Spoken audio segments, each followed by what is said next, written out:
Here's a good representation of how we move through the universe.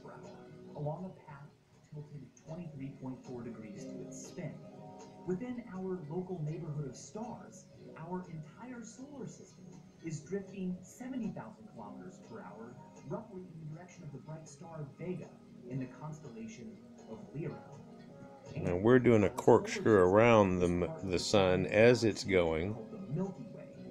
So everybody thinks that like the sun must be sitting still and we're all just going around it, but that sun's traveling along high rate of speed. Our entire solar system races clockwise around the galactic center at about 792,000 kilometers per hour.